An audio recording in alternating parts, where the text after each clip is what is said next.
In time, Passacaglia completed his conquest of Karaakes and established the first Karakan Annorum, uniting the disparate city-states and far-flung tribes of Karaakes into a single, global, state. It was during this time that he officially adopted the name Passacaglia I. The nation that he ruled lasted for millennia, totalizing its control over Karaakes, spreading the Karakan people to new worlds, and even settling colonies in the light of new stars. Historians break the Anorm Pacala into three periods across its nearly 6,400 years of history: the early Passacagalian period, the high Passacagalian period, and the low Passacagalian period. The early Passacagalian period followed the unification of Karaakes and the establishment of the Anorm Pacala. According to the Et Passacaglia Eta, Passacaglia was said to still be in his mid-20s when he completed his conquest of Karaakes and established the first Annorum. With the world under his command, Passacaglia opened archives of hidden and recovered knowledge to legions of scientists, engineers, technicians, and planners, and a new revolution was catalyzed.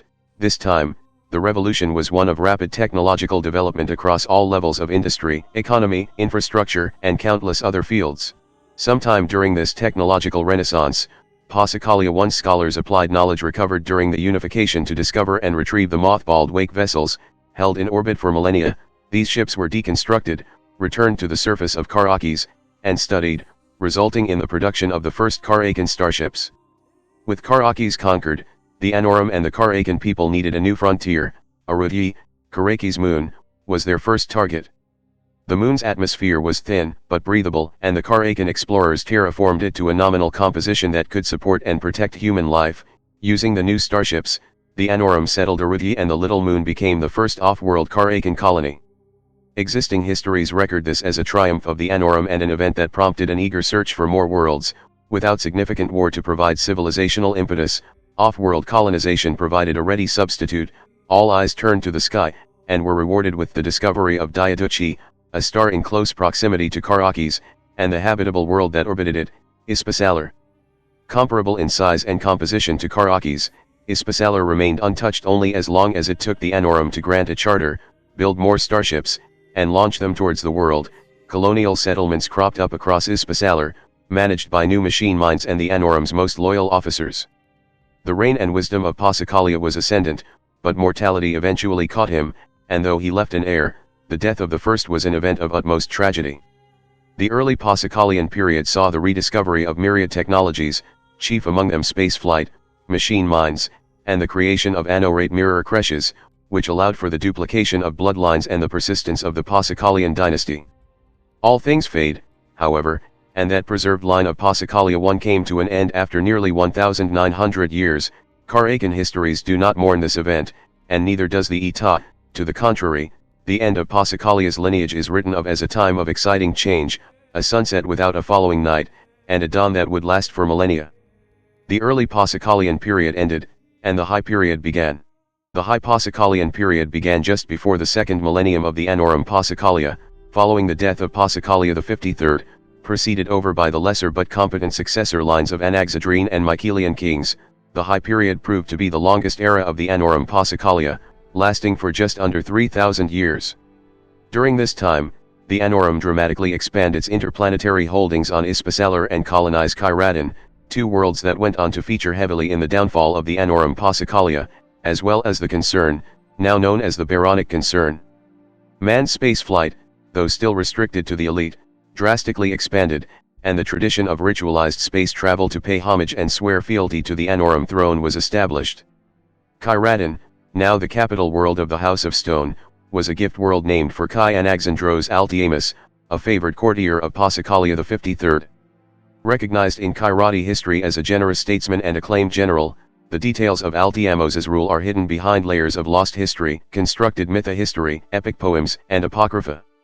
Revelations in the Baronic era indicate that Kairadin appears to have had some form of indigenous human population prior to Karakan colonization, but the Annorum's colonization campaign appears to have been so thorough that there is little known of this population beyond scant archaeological curiosities.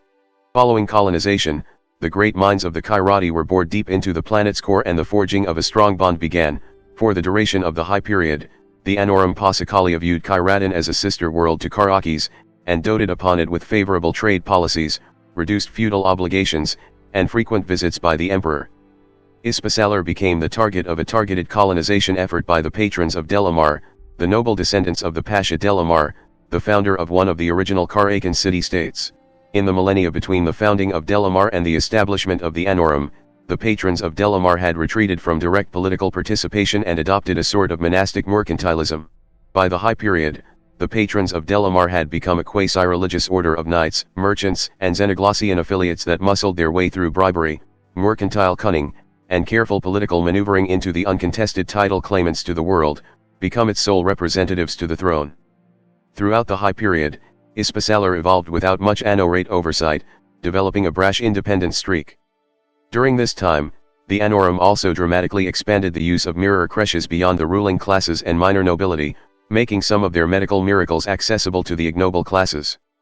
The High Period also saw the expansion of the Annorum's interplanetary and interstellar fleets, the beginning of asteroid mining operations, deep field exploration, more advanced terraforming projects, the construction of the first Karakan mega-engineering projects, and surveys of additional habitable worlds.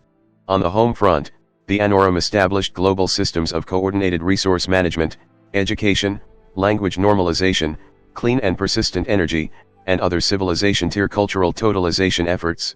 Karakis seemed to be an empire without rival, astride a golden land, with the frontier on all sides. In retrospect, there could be no other time for the Annorum to crumble, brought low by a combination of its own might and its children's ambition. The High Passacaglian period came to a shocking end with a missive sent from Karaki's mighty steadfast sister, Kairadin. The Kairati desired independence, and a throne to rival Karakis, one they would win by force. At its height, the Anorm Pacala commanded 9 worlds considered to be of its concern, the core worlds of its empire of frontiers.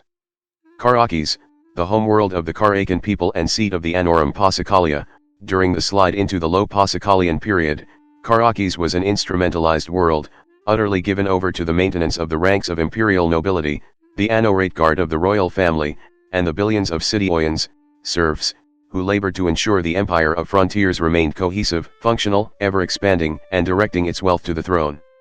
Arudyi, Karaki's moon and first colony, by the beginning of the low Passacaglian period, Arudyi had been thoroughly developed and served as the seat of the Annorum navy, which directed and policed the starways, the interstellar trade routes between the worlds of the concern, and guarded the empire's records of trade, fief, and liege in its great vaults. The great arrays above Arudyi were visible even from the surface of Karakis during the day, a reminder of the empire beyond the capital's orbit. Ispasalar, the first major colony of the Annorum, settled by imperial decree and now owned in title by the patrons of Delamar, it specialized in ship construction and heavy industry, an experiment in autonomy under the imperial crown. Ispasalar's administrative structure became the model by which the Annorum conducted its business in the light of relativity. While the world was owned and commanded by the patrons, it was still a world of the Annorum and subject to imperial law. This policy of satellite autonomy allowed for cohesion, though it also opened the door for the frontier independence movements that would bring down the Anorm Pacala. Kairadin, the second world settled by the Annorum Pacala, by the low period, Kairadin rivaled Karakis, equal in size and population, and home to much of the Annorum's frontier forces. The great mines of the Kairati fed the empire's war machine and provided a steady source of labor and soldiers. The enormous ships of the Annorum's military and merchant fleets arrived and departed monthly, ensuring a steady flow of soldiers, administrators, merchants, and goods linked the worlds, drawing them close together, and providing more than enough points of irritation. Kairadin, unlike Karakis, was still rich with the resources needed to feed the capital. In fact, Kairati soldiers composed a solid third of imperial levies, and the world felt the cost of such a staggering number of deployments. Under a satellite system of rule, Kairadin could only remain loyal to a point.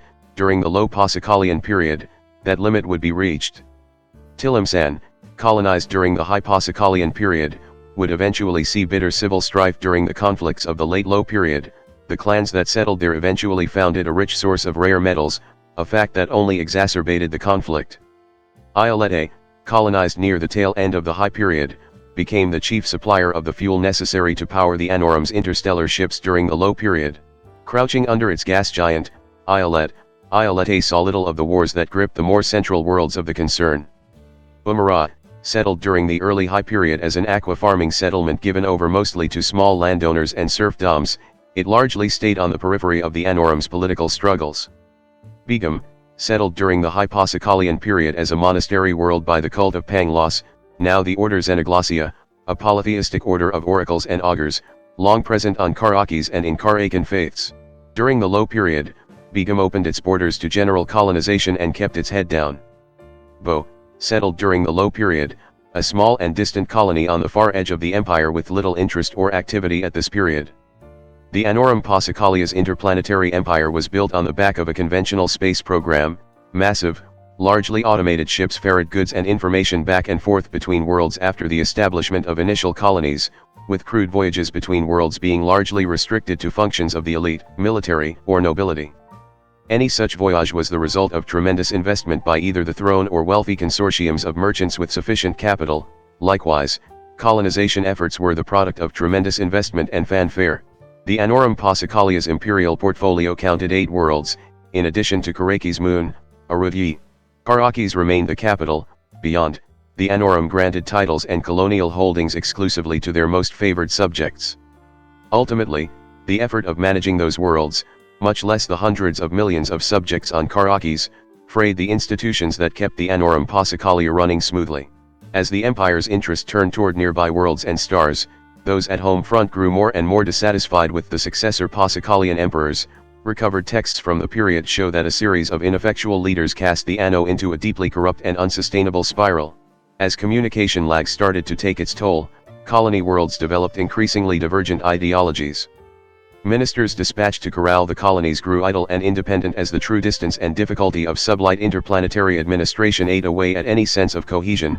At the same time, the most zealous ministers grew more brutal, enforcing the Anno's laws with draconian enthusiasm.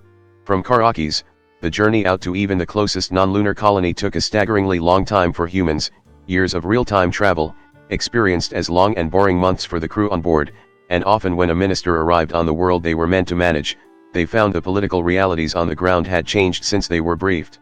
Ports grew fat with the wealth of worlds, and customs officials schemed shipments for their own enrichment.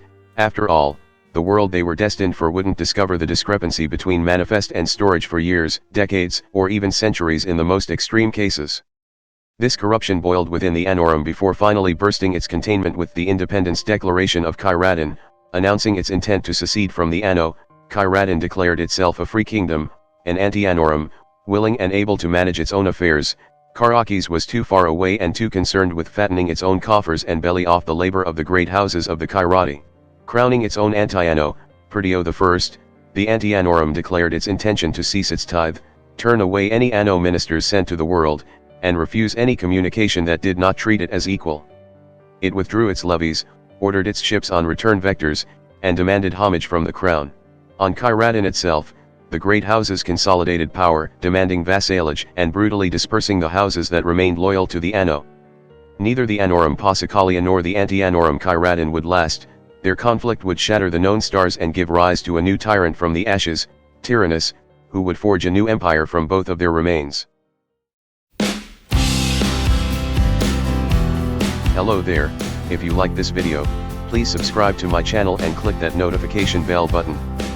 If you really want to support my channel, you could visit my Patreon page, or buy me some coffee, links in the description. Anyway, have a nice day.